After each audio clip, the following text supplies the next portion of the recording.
NCERT study YouTube channel में आपका बहुत बहुत स्वागत है।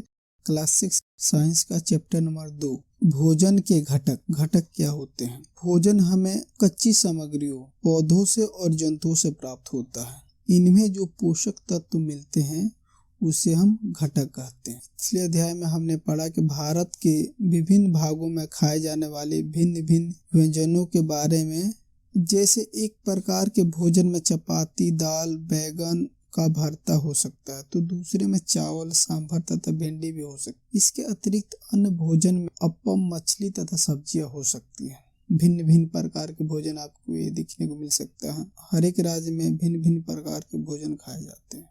क्रियाकलाप 1 आमतौर हमारे आहार में अन्न से बना कम से कम एक व्यंजक होता है। जैसे यहाँ पे रोटी हो गया, अन्न से बना हुआ है। दूसरे खाद्य पदार्थ में दाल या मांस हो सकता है। कोई व्यंजक तथा सब्जी हो सकती है। इसमें दही हो सकता है, मट्ठा हो सकता है तथा अचार भी हो सकता है। जब हम विभिन्न प्रकार के भोजन खाते हैं तो उसमें कई प्रकार के व्यंजक मिलते हैं आपको। जिसे सारणी 2.1 में आपको दिया गया है। सारणी है 2 पे विभिन्न क्षेत्रों कुछ सामान्य भोजन दिए गए। जैसे पंजाब में रोटी का मक्का हो गया, अन्य व्यंजक हो गया। यहाँ पे दाल या मांस व्यंजक में राजमा हो गया जो पौधे से बना है। सब्जी में सरसों का साग हो गया। अन्य व्यंजक में दही या घी हो सकता है। आंध्र प्रदेश में चावल हो गया व्यंजन में। दाल या मांस में आपको अरहर की दाल हो गई जो ये पौधे से बना है। सब्जी में कुरंदू हो गया। अन्य व्यंजन में घी, मट्ठा, घी, अचार भी हो सकता है। कभी कभी हम अपने भोजन में प्रस्तुत इन सभी व्यंजनों को नहीं ले पाते। यदि हम यात्रा में हो तब हम वही खाते हैं जो रास्ते में उपलब्ध हो। हम में से कुछ लोगों के लिए संभव नहीं हो पाता कि इस तरह के विविध व्यंजन हर समय खा सके। आहार में विभिन्न खाद्य पदार्थ के इस तरह वितरण का कोई न कोई आधार होना चाहिए। 2.1 विभिन्न प्रकार के खाद्य पदार्थों में क्या होता है, इसके बारे में हम लोग जानेंगे। हम जानते हैं कि प्रत्येक व्यंजन एक या एक से अधिक प्रकार की कच्ची सामग्रियों से बना होता है जो हमें पादपों या जंतुओं से मिलते हैं। कच्ची सामग्री पादप या जंतुओं से मिलते हैं। ठीक है। इस कच्ची सामग्री के संघटक क्या है। इस कच्ची सामग्री में हमारे शरीर के लिए कुछ आवश्यक घटक होते हैं। इन घटकों को हम पोषक कहते हैं जो हमें कच्ची सामग्री जैसे मिलती है, जैसे पादपों और जंतुओं से। उनमें शरीर के लिए कुछ आवश्यक घटक होते हैं। इन घटकों को हम पोषक कहते हैं। हमारे भोजन के मुख्य पोषक हैं कार्बोहाइड्रेट, प्रोटीन, वसा, विटामिन तथा खनिज लवण। ठीक है। इसके अतिरिक्त हमारे भोजन के सूक्ष्मांश तथा जल भी शामिल है जिनकी हमारे शरीर की आवश्यकता होती है। क्वेश्चन, क्या सभी खाद्य पदार्थों में सभी पोषक उपलब्ध होती है? ऐसा नहीं होता। कुछ उदाहरण विधि से हम यह जान सकते हैं कि कच्ची सामग्री या पके हुए भोजन में कौन सा एक या अधिक पोषक उपस्थित है। कार्बोहाइड्रेट, प्रोटीन तथा वसा के परीक्षण अन्य पोषकों के परीक्षण की अपेक्षा सरल है। इन परीक्षणों को करने के लिए आपको आयोडीन, कॉपर सल्फेट तथा कास्टिक सोडा विलयनों की आवश्यकता होगी। ठीक है। आपको कुछ परखनली तथा एक ड्रॉप की आवश्यकता होगी। अगर आपके पास आयोडीन, कॉपर सल्फेट तथा कास्टिक सोडा विलयनों नहीं है तो आप गाइड दिया गया इसके अनुसार आप बना सकते हैं। आयोडीन को तनु विलयनों के लिए कुछ जल से भारी परखनली में कुछ बिंदे टीचिंग आयोडीन को मिला दीजिए। कॉपर सल्फेट विलयन 100 मिलीमीटर जल में 2 ग्राम कॉपर सल्फेट घोलने से बन जाता है। ठीक है। उसके बाद 100 मिलीलीटर जल में 100 ग्राम कास्टिक सोडा घोलने से हमें अवशिष्ट कास्टिक सोडा विलयन मिल जाएगा। स्कूल में आपके प्रैक्टिकल के जो टीचर होंगे वो बना पाएंगे। इन परीक्षणों को पके हुए भोजन तथा कच्ची सामग्रियों पर करें। इन परीक्षणों से प्राप्त परीक्षणों को सारणी 2.2 में दर्शाए गए तरीके से लिख सकते हैं। परीक्षण आप कीजिएगा, आपके स्कूल में हो रहा है, उसको सारणी 2.2 में आपको दर्शाना है। अगर इसमें मंड होगा तो हाँ, प्रोटीन होगा तो हाँ, केवल हाँ लिखना है। इसमें आपको कार्बोहाइड्रेट का है, प्रोटीन है और वसा है। मंड कार्बोहाइड्रेट का ही भाग होता है। इस सारणी में कुछ खाद्य पदार्थ दर्शाए गए। अपना परीक्षण इन पर या अन्य किसी उपलब्ध खाद्य पदार्थ पर कर सकते हैं। इन परीक्षणों को सावधानी से कीजिए और किसी भी रसायन को खाने या चखने का प्रयास मत कीजिएगा। यदि आपको विलयन तत्काल उपलब्ध नहीं है तो आपके अध्यापक निम्न विधि से तैयार कर सकते हैं, जो आपको हमने ऊपर बताया था विलयन तैयार करने की विधि। आइए विभिन्न खाद्य पदार्थों की जांच करें कि किसमें कार्बोहाइड्रेट उपस्थित है। कार्बोहाइड्रेट कई प्रकार के होते हैं। हमारे भोजन में पाए जाने वाले मुख्य कार्बोहाइड्रेट मंड तथा शर्करा के रूप में होते हैं। यदि किसी खाद्य पदार्थ में मंड है तो इसका आसानी से परीक्षण कर सकते हैं। मंड के लिए परीक्षण के लिए खाद्य पदार्थ या कच्ची सामग्री की अल्प मात्रा लीजिए। इसमें तनु आयोडीन विलयन की 2 या 3 बूंद डालिए। खाद्य पदार्थ के रंग में होने वाले परिवर्तन को देखिए। यदि यह नीला या काला रंग दर्शाता है तो ये उस खाद्य पदार्थ में मंड की उपस्थिति दर्शाता है। मंड जो कि कार्बोहाइड्रेट का भाग है। पता चलता है कि इसमें मंड है तो कार्बोहाइड्रेट, उस पदार्थ में आपको कार्बोहाइड्रेट है। जैसे चित्र 2.1 में मंड के लिए परीक्षण आपको दिया गया है। जैसे ड्रॉप है, इसे 2 या 3 बूंद डालेंगे। अगर ये काला या नीला होता है तो ये मंड है, इसमें मंड है, कार्बोहाइड्रेट जिसके भाग है। चलिए आगे बढ़ते हैं। इन परीक्षणों को किसी अन्य खाद्य पदार्थ के साथ दोहराइए और जांच कीजिए कि उसमें मंड है या नहीं। उसी तरह प्रोटीन के लिए प्रोटीन के परीक्षण के लिए किसी खाद्य पदार्थ की थोड़ी मात्रा लीजिए। जिस खाद्य पदार्थ का परीक्षण करना है यदि वह ठोस है तो पहले उसका पेस्ट अथवा चूर्ण बनाने की आवश्यकता होती है। चूर्ण बना लीजिए। खाद्य पदार्थ की थोड़ी मात्रा को पीसकर या मसल कर उस चूर्ण को एक साफ प्रणाली में डाल दें और 10 बूंद जल डालकर उसे अच्छी तरह हिलाएं। अब ड्रॉप की सहायता से प्रणाली में 2 बूंद कॉपर सल्फेट का विलयन या 10 बूंद कास्टिक सोडा का विलयन डाल दीजिए। अच्छी तरह हिलाकर कुछ मिनट के लिए प्रणाली को रख दीजिए। अगर प्रणाली का पदार्थ बैंगनी रंग का हो गया, बैंगनी रंग खाद्य पदार्थ में प्रोटीन की उपस्थिति को दर्शाता है। अगर प्रणाली में खाद्य पदार्थ बैंगनी रंग का होता है तो प्रोटीन की उपस्थिति को दर्शाता है। इसके ऊपर हम लोग कार्बोहाइड्रेट में क्या जाने, अगर कोई पदार्थ नीला और काला हो जाता है परीक्षण के दौरान, मंड को दर्शाता है। मंड मतलब कार्बोहाइड्रेट की उपस्थिति को दर्शाता है। तीसरा परीक्षण हमें वर्षा के साथ करना है। खाद्य पदार्थ की अल्प मात्रा लीजिए। इसे एक कागज के टुकड़े पर लपेट कर कूटिए। ध्यान रहे कि कागज का टुकड़ा फट ना जाए। अब कागज सीधा कीजिए और ध्यान पूर्वक देखिए क्या इस पर तेल के धब्बे हैं। कागज को किसी प्रकाश के सामने लाएं। क्या आपको इस धब्बे से होकर आने वाली धुआं दिखाई देती है? अगर उसमें आने वाली धुआं दिखाई देती है तो वो वसा की प्रचुरता को दर्शाता है। उसमें वसा है या नहीं उस पदार्थ में, उसको ये दर्शाता है। कागज पर तेल या धब्बे पदार्थ में वसा की उपस्थिति दर्शाता है। खाद्य पदार्थ में कभी कभी जल की भी कुछ मात्रा हो सकती है। तो इसके लिए आपको क्या करना है, इसके लिए आपको उस कागज को थोड़ी देर के लिए धूप में छोड़ देना सूखने के लिए। जब वो सूख जाए उस समय आप देखिए कि उससे अगर प्रकाश की धुंधलापन दिखाई देती है तो उसमें वसा की उपस्थिति है, अगर नहीं तो नहीं है। ये परीक्षण क्या दर्शाते हैं? क्या वसा, प्रोटीन तथा मंड उन सभी खाद्य पदार्थों में उपस्थित है जिनका आपने परीक्षण किया है? क्या एक खाद्य पदार्थ में एक से अधिक पोषक तत्व उपस्थित होते हैं? ये सत्य है कि एक से अधिक पोषक तत्व उपस्थित होते हैं, लेकिन केवल एक ही मात्रा उसमें ज्यादा होती है। क्या आपने कोई ऐसा खाद्य पदार्थ पाया है इनमें से कोई भी पोषक तत्व उपस्थित ना हो? ऐसा हो सकता है। हमने तीनों पोषकों कार्बोहाइड्रेट, प्रोटीन तथा वसा के लिए खाद्य पदार्थों का परीक्षण किया था। विटामिन तथा खनिज लवण जैसे अन्य पोषक भी हमारे विभिन्न खाद्य पदार्थों में उपस्थित रहते हैं। इन सभी पोषक को हमें क्यों आवश्यकता होती है इसके बारे में हम लोग जानेंगे 2.2 में। विभिन्न पोषक जो हमारे लिए क्यों क्या कार्य करते हैं। कार्बोहाइड्रेट जिसका हम लोग परीक्षण किए मंड के रूप में, ठीक है, मुख्य रूप से हमारे शरीर को ऊर्जा प्रदान करता है। कार्य करने के लिए हमें जिस ऊर्जा की आवश्यकता होती है वो कार्बोहाइड्रेट से पूर्ति होती है, ठीक है। वसा से भी हमें ऊर्जा मिलती है। वास्तविकता यह है कि कार्बोहाइड्रेट की तुलना में वसा की समान मात्रा से हमें अधिक ऊर्जा प्राप्त होती है। वसा और कार्बोहाइड्रेट युक्त भोजन को ऊर्जा देने वाला भोजन भी कहते हैं। वसा तथा कार्बोहाइड्रेट युक्त भोजन को ऊर्जा देने वाला भोजन भी कहते हैं।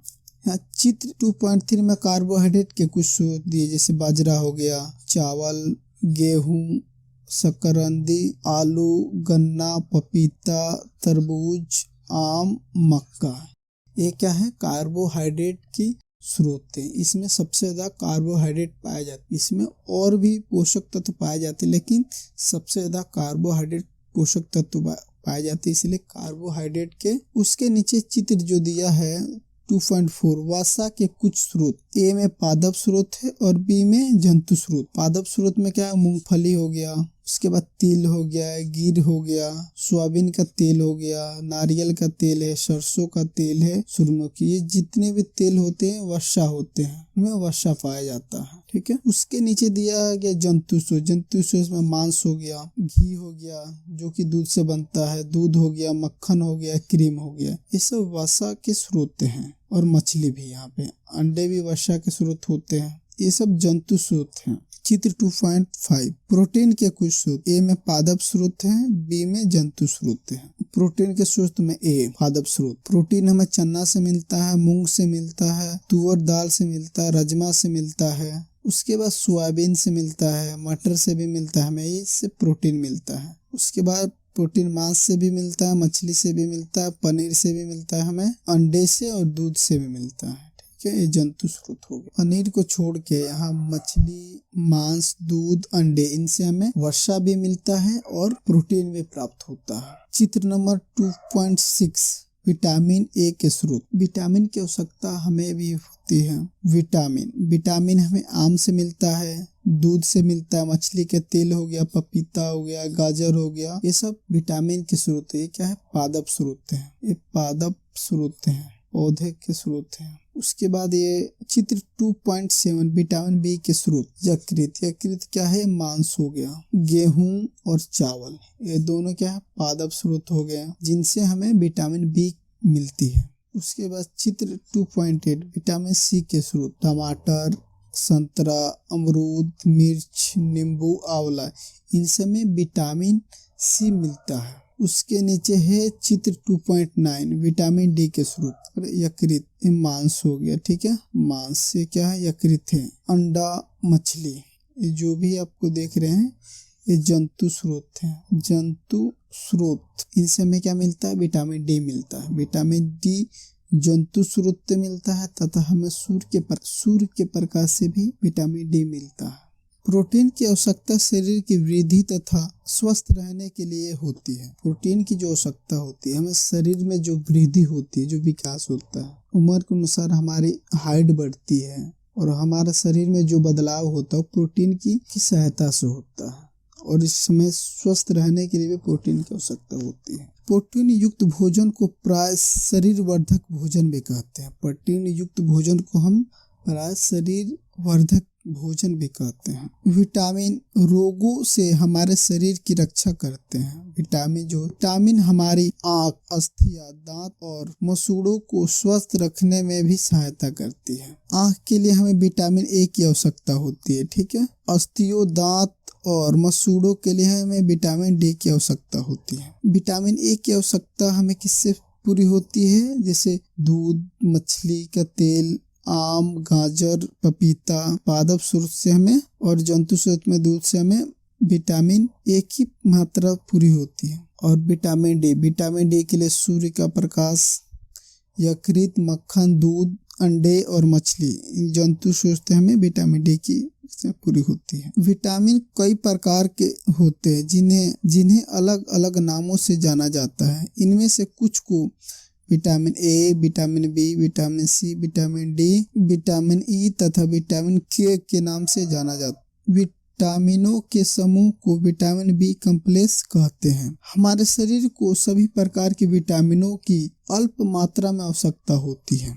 विटामिन ए हमारी त्वचा, आँख को स्वस्थ रखता है। विटामिन सी बहुत से रोगों से लड़ने में हमारी मदद करता है। विटामिन डी हमारी अस्थियों और दांतों के लिए कैल्शियम का प्रयोग करने में हमारी सहायता करता है। विभिन्न विटामिनों से भरपूर भोजन चित्र 2.6 से 2.9 में दिखाए गए, जो हमने पर देख चुके हैं।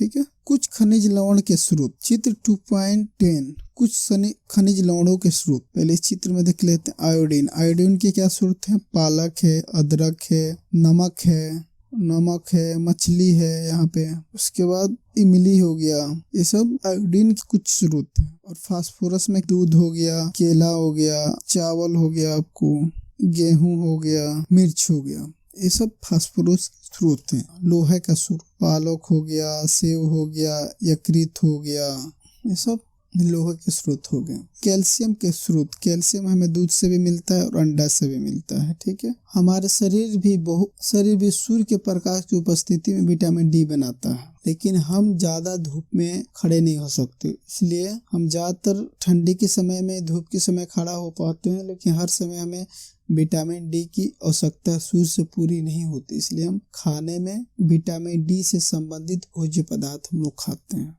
हमारे शरीर में खनिज लवणों की आवश्यकता अल्प मात्रा में होती है, ठीक है। शरीर के उचित विकास तथा अच्छे स्वास्थ्य के लिए खनिज लवण की आवश्यक है। विभिन्न खनिज लवणों के कुछ स्रोत को चित्र 2.10 में दर्शाया गया, जो हमने देख चुके हैं। अधिकांश खाद्य पदार्थ में एक से अधिक पोषक होते हैं। आपने भी सारणी 2.2 में परीक्षणों को लिखते समय इस बात को देखा होगा। जो हमने 2.2 का जो अपने परीक्षण अगर स्कूल में कराया गया हो को देखने को मिला हो गया। फिर भी किसी कच्ची सामग्री में एक निश्चित पोषक की मात्रा दूसरे पोषक की मात्रा से अधिक हो सकती है। उदाहरण के लिए चावल में कार्बोहाइड्रेट की मात्रा दूसरे पोषकों से अधिक होती है। इस आधार पर हम कह सकते हैं कि चावल कार्बोहाइड्रेट समृद्ध भोजन है। इन पोषकों के अलावा हमारे शरीर में आहाकारी रेशे तथा जल की भी आवश्यकता होती है। आहारी